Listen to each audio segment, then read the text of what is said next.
निम्नलिखित कथनों का अध्ययन कीजिए और नीचे दिए गए विकल्पों में सही चुनिए। कुछ गुप्त शासक भगवान शिव के उपासक थे।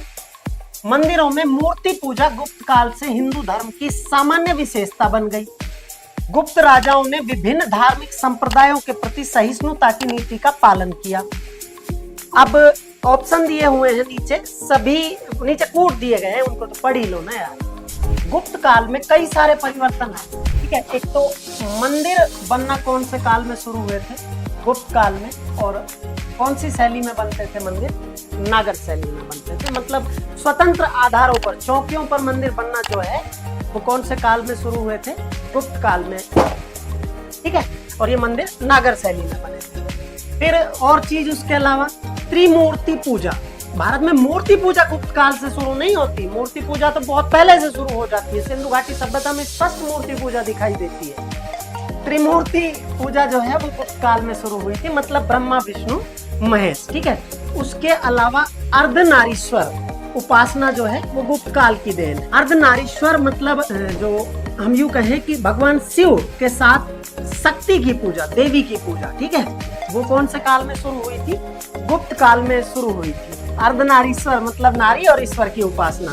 फिर जो शैव धर्म है वो प्रबल हुआ था, उसके 4 संप्रदाय विकसित हुए थे। गुप्त शासक जो थे वो, उनका राजकीय धर्म वैष्णव था, लेकिन वो धार्मिक रूप से सहिष्णु थे। उन्होंने किसी भी धर्म का विरोध नहीं किया, ठीक है। तो 4 संप्रदाय विकसित हुए थे, शैव, उसके अलावा पाशुपत, उसके अलावा कापालिक, उसके अलावा कालामुख, ठीक है।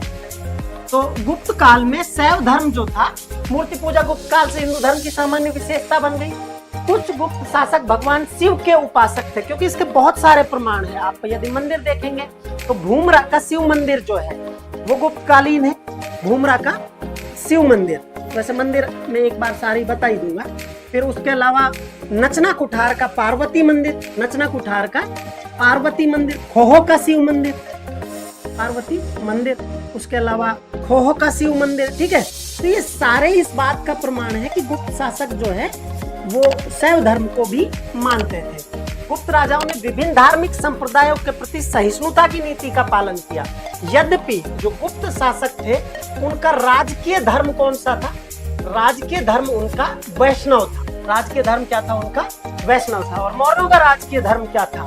तो ये तीनों ही कथन सही है।